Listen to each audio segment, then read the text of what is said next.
राजमाता अहिल्यादेवी होळकरजी यांच्या 300व्या जयंती समारोह त्रिशताब्दी जन्मोत्सव सोहळा आयोजित करण्याचा योजना भारतीय जनता पार्टीने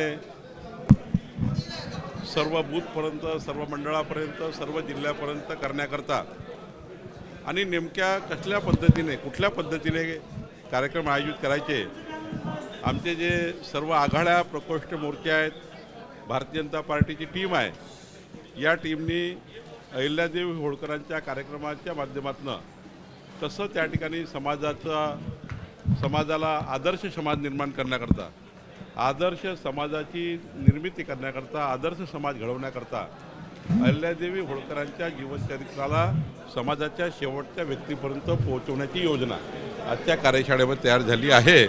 आणि मला असं वाटतं हे कार्यक्रम जेव्हा पूर्ण होतील, एक मोठं या ठिकाणी राज्याचं एक जे राजमाता अहिल्यादेवी होळकरांचा जे जीवनकार्य आहे त्यातनं लोक प्रेरणा घेतील आणि तेही आपलं जीवन त्या पद्धतीने जगतील, याकरता ही कार्यशाळा आणि आम्ही कार्यक्रमाची रचना केली आहे.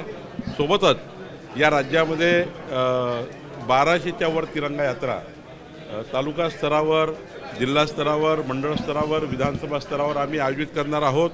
त्याच्याही कार्यक्रमाची रचना आम्ही झालेली आहे. एक सिंदूर यात्रासुद्धा आम्ही या ठिकाणी करतो आहे, त्याची रचना आम्ही झालेली आहे.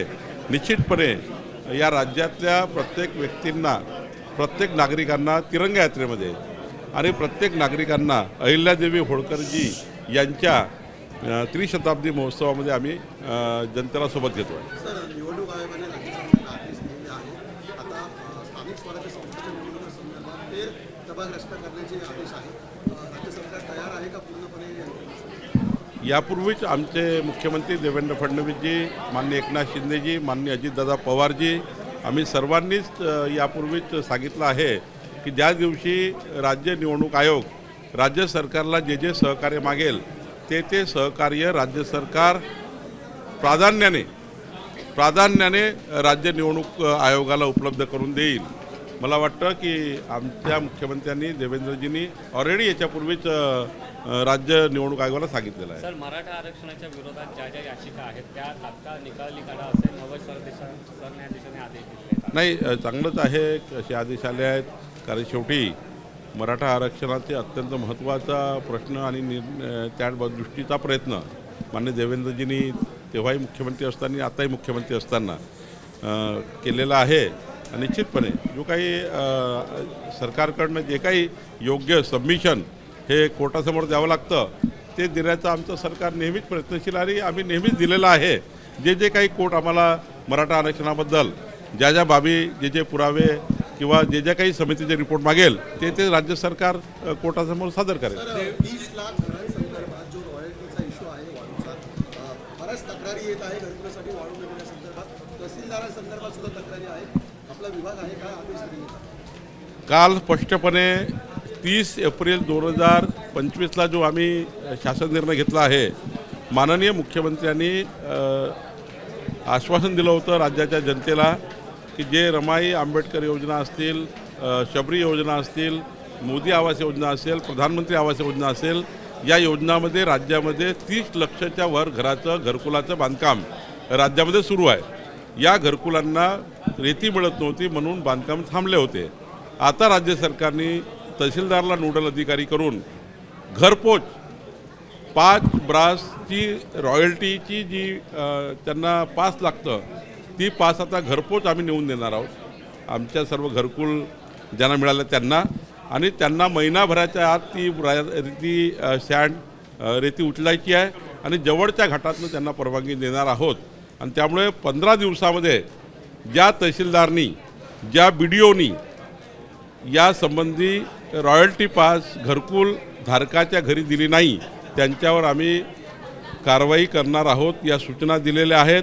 सोबतच ग्रामपंचायतीच्या अंतर्गत बांधकामे याकरताही रेती उपलब्ध करण्याच्याही सूचना दिल्या.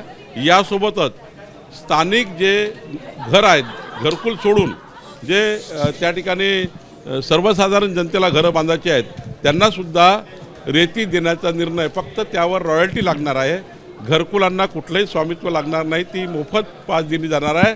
पण ज्यांना खाजगी घरं बांधायची आहे त्यांना मात्र रीती तहसीलदारनी द्यायची आहे.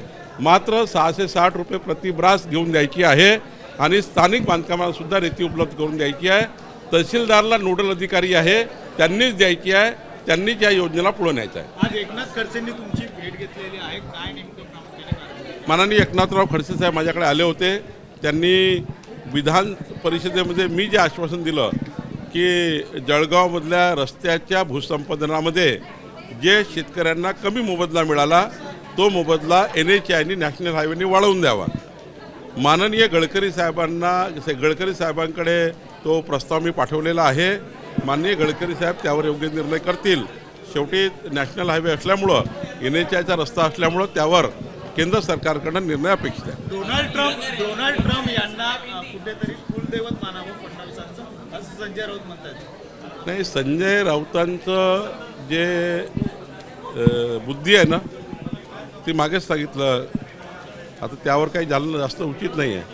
पण आता आम्ही विचार करतो आहे की भारतीय जनता पार्टीच्या सर्व कार्यकर्त्याच्या वतीने एक काही निधी जमा करायचा आणि तो निधी जमा करून संजय राऊताचं घर हे पाकिस्तानच्या कुठल्या तरी बॉर्डरवर बांधून द्यायचं. म्हणजे त्यांना जे दिसतं ना उलटं, कसं राजकारण करताय, कशासाठी राजकारण करताय, कुठं राजकारण करायला पाहिजे. हा देश एक संघ आहे. मोदीजींनी ज्या पद्धतीने या देशाला संपूर्ण विश्वामध्ये आज अमेरिकेने आपल्या सर्व वृत्तपत्रामध्ये छापलेलं आहे. त्याची नोंद घेतलेली आहे अमेरिकेच्या वृत्तपत्रांनी की मोदीजींनी पाकिस्तानला सबक शिकवला आहे. पाकिस्तानच्या घरात घुसून त्या ठिकाणी मारण्याचा प्रयत्न केला आहे.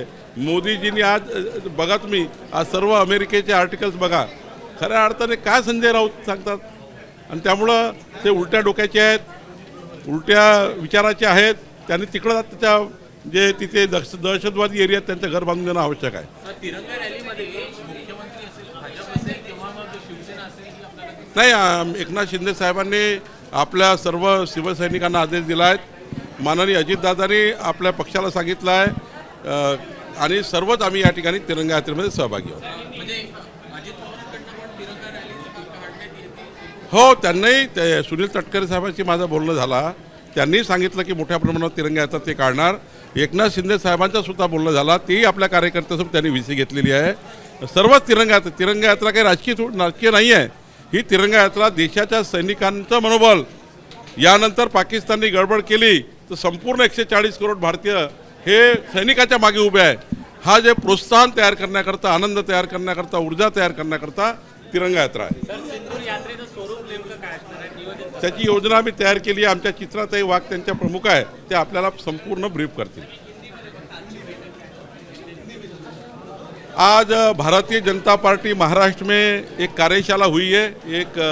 उस कार्यशाला में राजमाता अहिल्या देवी होळकर जी, इनका त्रिशताब्दी जन्मोत्सव जो है, 300 साल वाला जयंती उत्सव है, इसको पूरे महाराष्ट्र के हमारे 1 लाख बूथों पर, हमारे सारे मंडलों में, हमारे सारे तहसील में, हमारे सारे जिलों में किस प्रकार से आयोजित करना चाहिए, कैसे व्याख्यान होने चाहिए, अहिल्या देवी होळकर जी के जीवन पर आधारित सारी कथाएं, सारी उनके जीवन चरित्र, ये बच्चा जानना चाहिए, उनको प्रेरणा मिलनी चाहिए.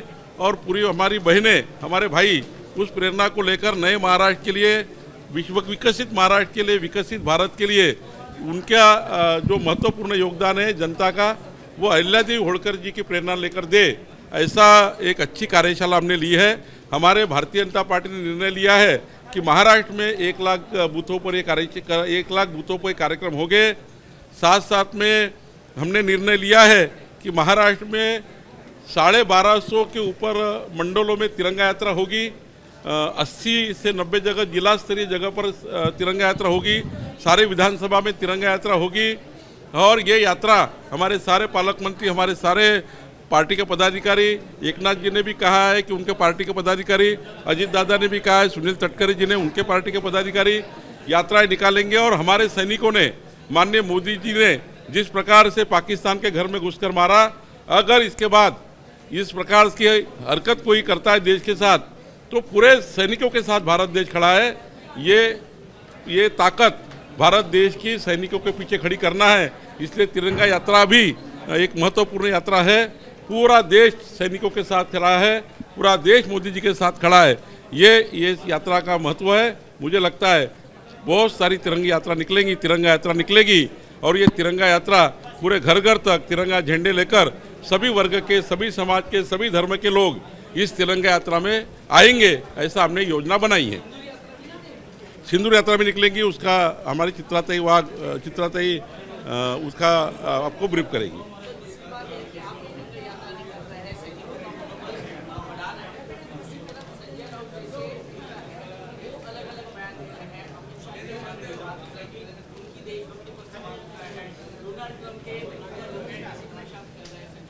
संजय राउत जब मोदी जी के ऊपर, अमित भाई के ऊपर, देवेंद्र जी के ऊपर, हमारे ऊपर जब कोई टिप्पणी करती है तो 140 करोड़ देश उनको ट्रोल करता है। 140 करोड़ भारतीय ट्रोल करते हैं, 12 करोड़ लोग ट्रोल करते हैं। आप देख लीजिए सोशल मीडिया को जाकर। आज तो जिस प्रकार से भारत ने, माननीय मोदी जी ने पाकिस्तान को सबक सिखाया, सारे अमेरिका के सारे न्यूज़ चैनल और सारे डिजिटल और वहाँ के प्रिंट मीडिया ने एक बड़ी पूरी उनके प्रिंट मीडिया में हेडलाइन बनाई है कि मोदी जी ने और भारत ने किस प्रकार से पाकिस्तान को सबक सिखाया है। वो संजय राउत को दिखता नहीं है, अमेरिका को दिखता है, रशिया को दिखता है, पूरे विश्व को दिखता है कि भारत घुस के मार रहा है दहशतवादियों को।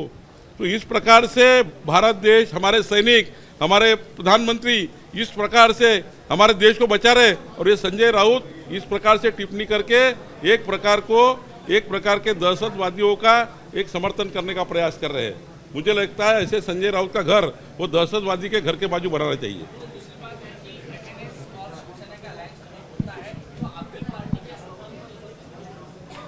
कौन सा? देखिए, भारतीय जनता पार्टी ने सीधा इसके पहले ही बताया, आज भी मैं निश्चित रूप से बताऊंगा। हमारे देवेंद्र फडणवीस जी ने, मुख्यमंत्री जी ने, हमने सबने निर्णय लिया है कि जो भी स्थानिक स्वराज्य संस्था के चुनाव आएंगे वो चुनाव महायुति में ही होंगे। कोई स्थानिक लेवल पे कुछ कम ज़्यादा होता है उसके लिए भाजपा पूरी ख्याल देगी, लेकिन महायुति में ही सारे चुनाव लड़ने का भारतीय जनता पार्टी का प्रयास है। एबीपी माझा, उघडा डोळे बघा नीट।